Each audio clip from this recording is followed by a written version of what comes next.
What is going on, guys? So I just got done at the gym, figured I'd do a quick video to show you my 4Runner because I had a couple requests and I recently just picked it up at the port a couple days ago. So I'm really excited to have it back. But I actually bought my 4Runner down in Melbourne, Florida from Toyota Melbourne, and it was back in June, I believe. And oh, they got chickens running around. Yeah, they got chickens up here. There's a lot of chickens here in Hawaii. But like I was saying, I got it from Toyota Melbourne, and I actually bought my Toyota Tacoma from there 2 years ago. So I thought I had developed a relationship. Got my boy Daniel here. I'm out here, man. Hey, he's out here. He's first one, man. Yeah, he hooked me up with a brand new Tacoma. And they actually, the first offer they gave me was terrible. And they came back and I just looked at them and I was like, please don't disrespect me. Like I know I'm in the military, but I'm not 18 years old and I'm not going to buy something for like 17% APR. Like, please don't disrespect me like that again. And they're like, oh shoot, okay. And then we're just talking, and then I mentioned, yeah, I'm actually getting stationed and I'm PCSing to Hawaii. And then they're like, okay, so they went back, and then they came back with the offer, and they're like, hey, yeah, so there's a veteran back there, and he says you won't be able to ship your car to Hawaii because Southeastern Toyota Financing, who I would finance through and who that deal was through, was not going to cover it because Hawaii's not continental United States. Well, boy, were they lying. So for anyone that's in the military that is getting stationed in Hawaii or Alaska, that's a lie. So any port that ships out to where you're going, as long as it's still the US, the port doesn't care. They won't ask for an authorization from whoever you're loading the vehicle to. So, and that didn't sound right to me. So I called them out on that. Southeastern Toyota Finance is going to do continental USA only. Now I guess what happens is when you load the vehicle up, you generate a bill of lading. And the port's going to call the banks and ask them if they're authorizing that vehicle to leave. Southeastern Toyota Finance vehicles, they will say no to. Alaska and Hawaii and anything overseas, they are out. If you had no trade, we can still move forward. We just have to kind of change direction. Instead of taking advantage of the interest rate specials, we'll have to discount the vehicle to compensate to make sure you still get the best deal. Okay, so And then it's just whatever your credit allows you to get from Wells Fargo and what. why is that not going to work? It just kind of seems like a BS kind of thing. They don't want to give me the 0%. Anyway, that was a little snippet of when I was trying to negotiate a deal for this 4Runner, and basically none of what they were saying made any sense because I was currently financing my Toyota Tacoma through the Southeastern Toyota Financing, and I've been paying that thing off for 2 years. And so I was like, you're telling me they're not going to let me ship my truck after I've been paying this thing off for 2 years? And he's like, no, they're not going to let you ship it. And I was like, none of this makes sense. None of this concerns you anyway, because you're just trying to sell me a deal. It just felt like they were trying to make an excuse not to give me the 0% interest. Eventually, we negotiated price. I told him I didn't want to have to finance through any bank. I wanted to do it through Southeastern Toyota Financing.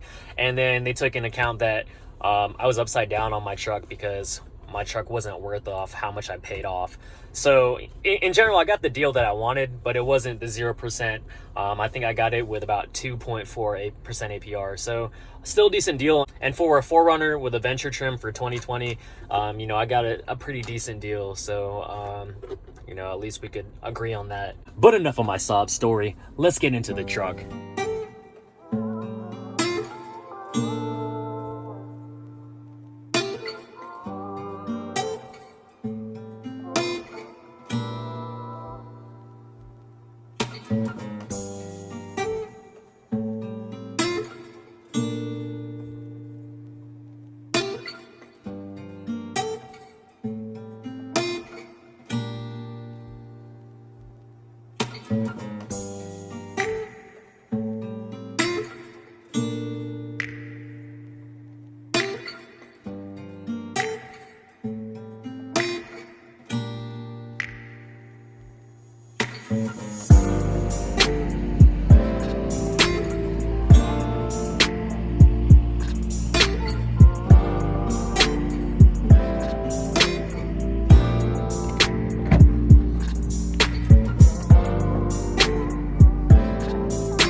Anyway, so here it is, the 4Runner, the 2020 Venture Edition. So here are the TRD wheels. They're actually gray, and they match pretty well with the magnetic gray on my 4Runner, so I like the contrast there. Normally the TRD wheels have been usually black with the red TRD logo, but I like the way these look. For this model, it has the hood scoop, which I like. Makes it a little more aggressive, but it's not a functioning hood scoop, meaning it doesn't actually do anything. Really, it's more just for cosmetics. And then with this trim, comes with the blacked out Toyota logos on the front here. This is the logo opposed to the actual Toyota lettering that the TRD Pro comes with, I believe. And then it comes with a sensor in front where it has the automatic adaptive cruise control, which is pretty cool to use on like a long road trip.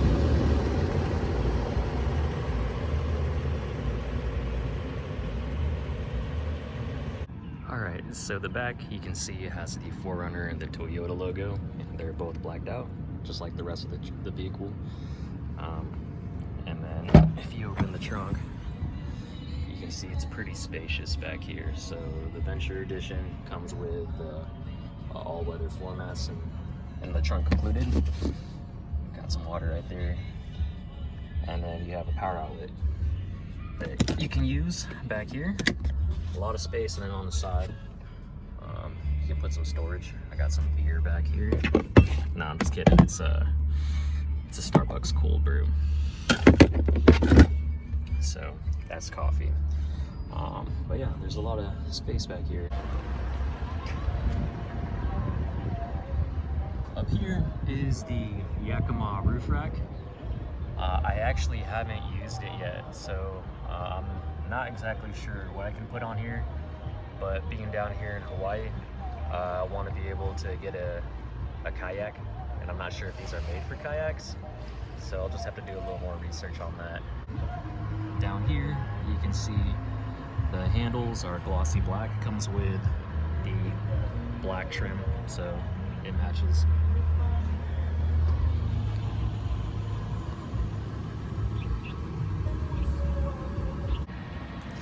Alright, so if we walk into the interior, you can see that this TRD Venture has a bunch of leather, so it has leather and red stitching. So it's pretty nice. Look inside here. Here it has the TRD stitched into the headrest on the front two seats. In the back seats, they don't have that, but not too big of a deal.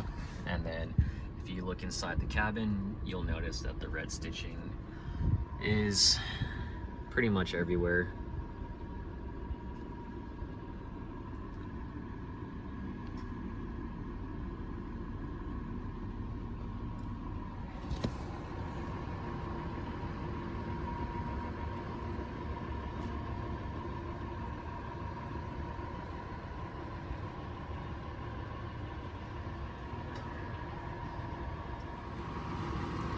Alright, so if we hop in, before we do that, you can see these all-weather floor mats. So it comes standard, drivers, passenger, and then the back seat. Alright, so this is a view of what the cockpit looks like. You have your steering wheel. On the steering wheel, you can control your volume, skip your songs, go between radio stations. You can answer your phone calls. And this is where you can have your lane assist. I don't normally use it. Here you got your adaptive cruise control, and you can adjust how far or how close you want to be to the vehicle in front of you. You got your little information cluster right here, so that just shows me what door is open. But if you go through it, it shows your media, compass, tire pressure, so you don't have to get the tire pressure, your speed, and you can just kind of flip through the different menus here. We look in the middle, you can see the infotainment system that they have. So for the 2020 4Runner, they actually updated this from 2019. So the 2019 was the last infotainment they had, and a lot of people were ragging on it. And they said for the 2019, it was just such a tiny screen that most of people's smartphones were actually bigger than that screen. So Toyota took a look at it and they implemented this new infotainment system. And really, this is one of the reasons that made me want to trade in and get the 4Runner, because it has the Apple CarPlay, and I've been wanting to have Apple CarPlay. My last Tacoma didn't have it. Here you can see the AC knobs are pretty big, and it has this nice grip to it, texture. Hopefully that stays, hopefully that holds up over time. I'm pretty sure it will. You got your AC controls, your temperature, and let's see, you can turn on your lights, and so that way it puts it in the night mode. And let's see what else can we go through. Here you got your home. You can go to the menu. There's different apps you can use here. I guess there's Wi-Fi. I think you have to pay a membership for that, but I haven't done that. I don't really see a need to, honestly. Got your radio. This map comes standard on the Toyotas, so I think GPS used to have to pay for GPS within the cars, but this one comes free, just like most Toyotas.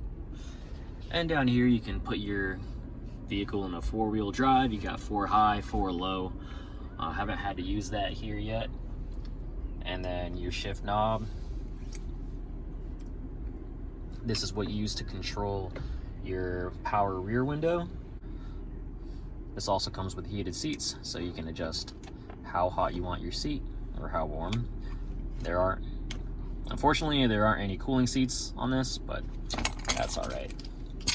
Another cool thing is each of the cup holders come with this, so if it's leaking, it just leaks into this rubber holder. If you have a bigger cup, you can take it out so it can fit. Excuse me.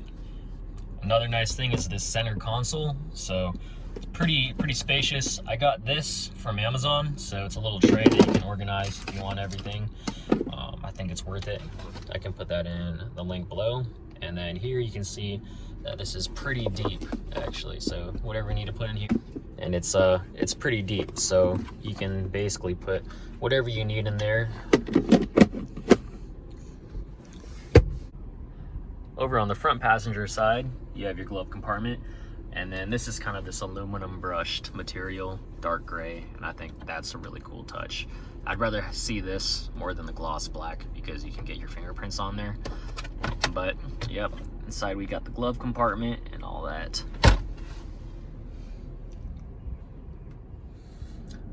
And if you guys have been following me for a while, you know that I used to have a Toyota Tacoma, and I actually traded that one in for this 4Runner.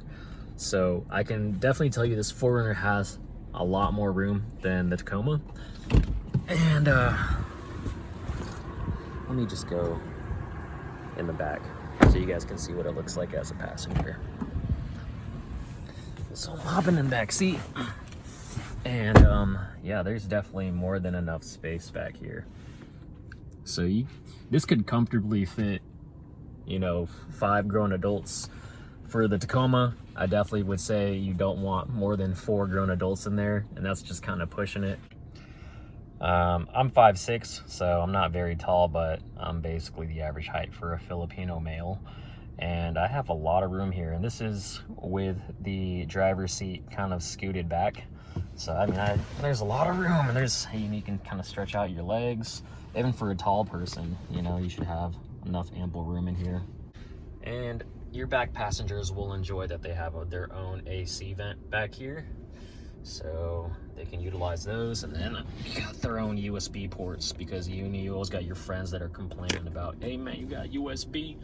Well, yeah, they got a USB in here. And of course your rear seats are foldable, so if you need to haul any cargo, flip them, so the whole back row. I'm struggling. All right, so you just put that like that, get this headrest, flip it down, and then you can press this button right here. Makes it come down just like that. So as you can notice, yeah, you definitely have a lot of room back here in the 4Runner. So if you're looking for something to haul a lot of stuff with, this is the vehicle. I mean, that's a lot of room here. And then you have your speaker back there as well. So definitely, I'm I'm definitely happy with this purchase. It's not a cheap car, I'll tell you that much, but I'm happy. I'm glad I got it. All right, hope you guys enjoyed. Leave a like, and if you guys have any questions, just leave them below. Appreciate you guys, and as always, stay safe, keep grinding, and y'all take it easy.